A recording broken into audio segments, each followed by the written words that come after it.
1800 hours Pakistan Standard Time. Assalamu alaikum. This is Radio Pakistan. The news read by Humayun Zeb Abbasi. First, the headlines.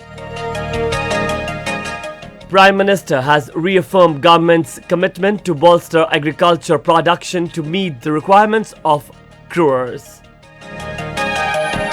President assures that every Pakistani will be standing with Saudi Arabia for its safety and security.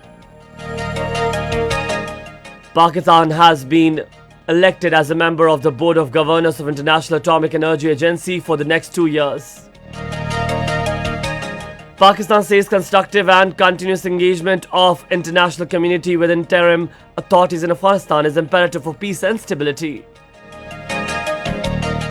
China has called for lifting economic sanctions from Afghanistan following the Taliban takeover. And in Indian illegally occupied Jammu and Kashmir, Indian troops in their fresh act of state terrorism martyred 4 more Kashmiri youth in Baramulla and Shopian district today. And now the news in detail. Prime Minister Imran Khan has reaffirmed the government's commitment to bolster production of agricultural products in order to meet the requirements of growing population.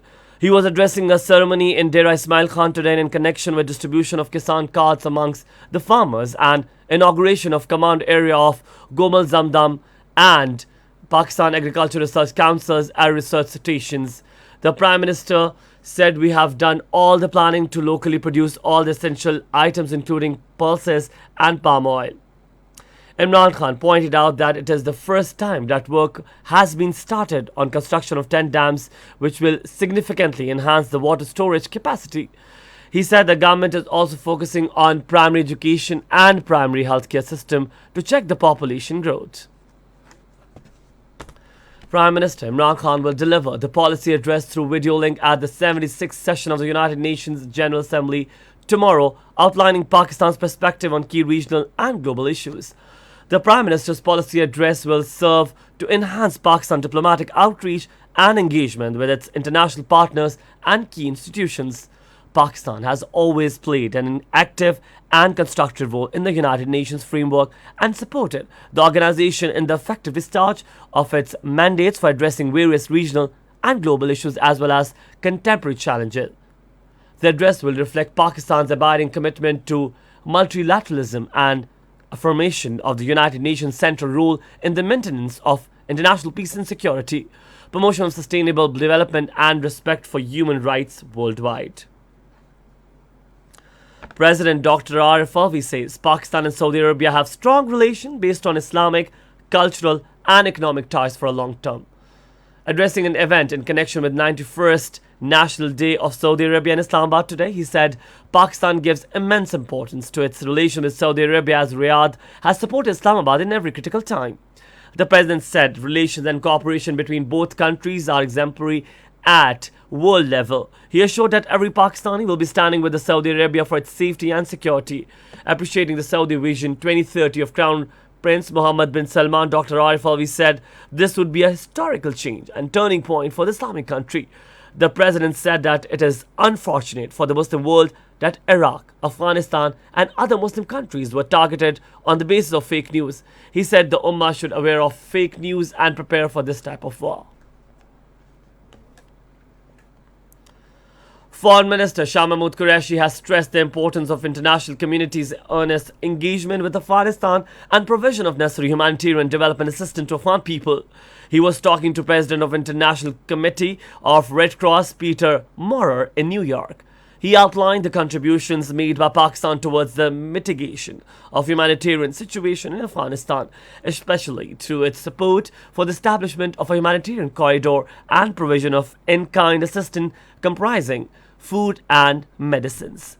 He said the world community must also provide support to the Afghan refugee hosting countries in line with the principle of international responsibility and burden sharing. Pakistan has been elected as a member of the Board of Governors of the International Atomic Energy Agency IAEA for the next 2 years.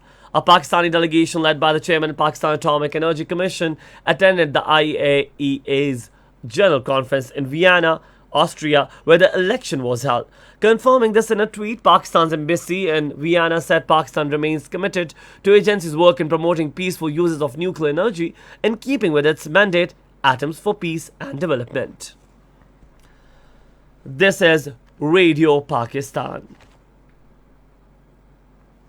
Foreign Office spokesperson Asim Iftikhar Ahmed says the constructive and continuous engagement of the international community with the interim authorities in Afghanistan is imperative for peace and stability in the war-torn country.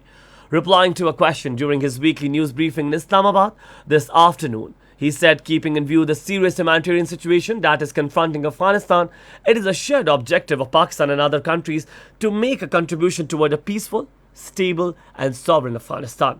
Answering another question, the spokesperson deplored the treatment being meted out to minorities, especially the Muslims in India. He urged the international community to take notice of the grave human rights violations of the religious minorities in India. He said India needs to reform from its current disastrous policies with regard to the respect for human rights of minorities. China has called for an end to economic sanctions on Afghanistan following the Taliban takeover. Speaking at G20 meeting hosted by Italy, Chinese Foreign Minister Wang Yi said Afghanistan's foreign exchange reserves are its national assets and should be owned by and used for the people, rather than being used as a bargaining chip to exert political pressure on Afghanistan. The Chinese Foreign Minister also called on G20 members to actively take practical steps to help Afghanistan ease the current liquidity stress.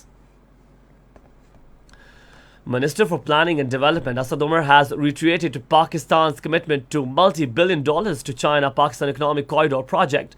Addressing 10th Joint Coordination Committee for CPAC today, he said government considers the project critical for future growth and development of the country. The Minister for Planning said all the federal and provincial governments as well as political parties are supportive of and standing behind the corridor project. Asad Umar expressed the confidence that the government will realize the vision of two leaders of Pakistan and China and meet the expectations of their nations by working together. The planning minister said it has been decided to establish a dedicated investor facilitation center for Chinese companies to fully facilitate Chinese investment in the country. We have also brought about significant improvement in the visa regime for the Chinese workers and investors. In Indian illegally occupied Jammu and Kashmir, Indian troops in their fresh act of state terrorism martyred 4 more Kashmiri youth in Baramulla and Shopaiya district today. 3 youth were killed by the troops during a fake encounter in Baramulla, while 1 was killed in Shopaiya today. The troop also cordoned off Kokarnag and Hajipura areas in South Kashmir and conducted search operation. Meanwhile, the All-Party Hurriyat Conference spokesman in a statement in Srinagar condemned the fresh dismissal of Kashmiri employees by the Modi regime on fabricated charges, saying that the move is meant to induct Hindu outsiders affiliated with the Hindutva ideology. The United Nations Human Rights Chief Michelle Bachelet has warned that Myanmar is facing the alarming prospect of an escalating civil war. Speaking at the United Nations Human Rights Council in Geneva, Michelle Bachelet said that the time is running out for other countries to step up efforts to restore democracy and prevent a border conflict. In the first match of National T20 against Balochistan at Rawalpindi, Nadran were 123 for 4 in 16 overs a short while ago. Earlier, Balochistan set a victory target of 140 for 6 runs for Nadran. Now, finally, the weather report.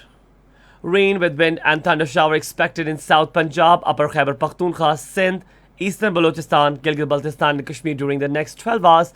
However, isolated heavy falls are also expected in Sindh during the period. And that is the end of the news. For more news and analyses, you can always log on to our website radio.gov.pk, and you can also watch our live video streaming for bulletins on the link facebook.com/Radio Pakistan News Official.